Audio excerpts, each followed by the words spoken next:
काय अंतरात तसं का बरं होणार? कारण मानवी मनाच्या यशस्वीतेसाठी संपूर्ण जीवन सौख्याच्या उत्कर्षासाठी माझंही जीवन पुढे सार्थकी लागलं पाहिजे या थोर महत्वाकांक्षेला आणि या थोर जिज्ञासेला वेळोवेळी क्षणोक्षणे पदोपदी ही साम्राज्ञी इंदुमती झटण्यासाठी तयार होते. आणि याचं कारण काय असेल तर आम्हा स्त्रियांच्या जीवनात पती हे परमेश्वर आहे. आम्हा स्त्रियांच्या जीवनात पती हे दैवत आहे. आणि अर्धांगिनी या नात्यानं पतिमय परमेश्वरांची वाट पाहणं त्यांच्या जनाचे चंडू मस्तकी चर्चित करावी आणि आपल्या जीवनाचं सार्थक करून घ्यावं. आणि यासाठी तर आम्हासारख्या स्त्रिया या कर्तव्याच्या उज्ज्वल कठोर पायरीवरती उभ्या राहत आहेत आणि उज्ज्वल अशा त्यांच्या कठोर कर्तव्यात आपल्या जीवनात बजावत आहेत. जन्म आणि मरण या दोहोतील काळ म्हणजे जीवन असतात. आणि हे जीवन सार्थकी करण्यासाठी खरंच भगवान तुझ्या आशीर्वादाची जोड असल्याच्या नंतर खरंच माझ्या जीवनाचं सार्थक होणार आहे. कारण संसार म्हटल्याच्या नंतर संसार म्हटलं अखांड नक्षत्रीचा संसारातील भवसागर आहे.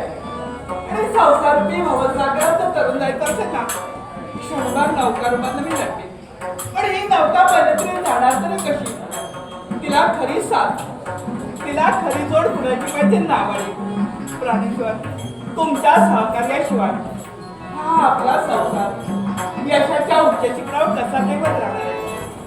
माझी श्रद्धा आहे. म्हणतात ना श्रद्धा वालन लभते ज्ञान. कोणतीही गोष्ट जर का श्रद्धेने आणि भावपूर्वक जर केली असेल ना तर त्या श्रद्धेचं फळ आपल्या जीवनात प्राप्त होत असतं. पण जेव्हा या सदनात जरी आगमन झालं असेल ना तरी माझ्या मनात भावचं समाधान झालं नाही. मी माझ्या मनाच्या ठिकाणी क्षणभर हितगुज जाणार म्हणण्यासाठी मी तयार होते.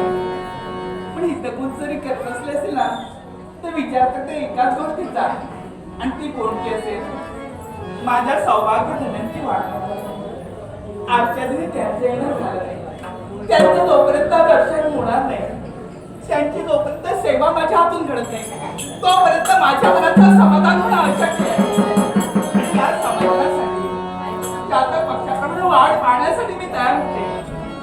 प्राणेश्वर लवकरात याला वाट पाहत असताना हृदयाची पंचारती करते. दोन्ही नयनांची दीपज्योती करते आणि भावभक्तीच्या प्रेरणेनं तुमची सेवा करावी ही सदिच्छा अंतराच्या ठिकाणी ठेवून वाट पाहण्यासाठी तयार होते. निश्चितच माझा विश्वास आहे माझे वीर मला दर्शन देण्यासाठी निश्चित येते. माझे नेत्र लागले त्यांच्या देण्याकडे आणि ती विजयाची वार्ता अंतर मला केव्हा ऐकता येईल ही एकच इच्छा माझ्या अंतराच्या ठिकाणी आहे. आणि यासाठी हे तिला कधी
आम्हास याला अन्य काय पाहिजे?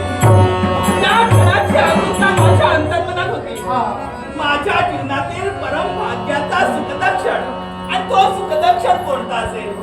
या क्षणाचे जळधूर जोपर्यंत माझ्या जन्मस्तकी चर्चित करत नाही, तोपर्यंत माझ्या मनाचं समाधान होणार असेल. आणि तीच तुमच्या मनातील महावाणी जिज्ञासा आम्ही ओळखी रामाचे कलभाव पूर्ण करून लवकरात लवकर मला आशीर्वाद द्यावया उद्देशानं माझी मनदेवता मला क्षणोक्षणी एकच सांगत असते, अनंत तीर्थांची पुण्याई शोधायला अन्यत्र कुठेही जायची गरज नाही. ही सारं सर्वस्व पुण्याई कुठे सामावले असेल. माझ्या प्रतिमा परमेश्वरांच्या, माझ्या या देवतेच्या, माझ्या या भगवंताच्या या दोन पवित्र आणि पूज्य जडा, या दोन पवित्र आणि पूज्य जडा जणू काही माझं सारं सर्वस्व ब्रह्मांड सामावण्याचा भास होतो. हा केवळ तुमच्या मनाचा मोठेपणा आहे, आणि तोच मनाचा मोठेपणा आजपर्यंत आमच्या पाठीशी खंबीर उभा राहिला. आणि म्हणूनच या यशो शिखरापर्यंत हा राजकर्ता पोहोचला. ही सर्व किमया कुणाची असेल?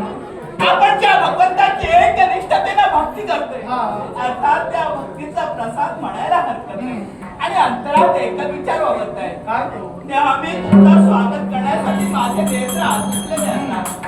हा जीव तुमच्या क्षणी ज्या क्षणी अर्पण केला त्या क्षणापासून किंवा हा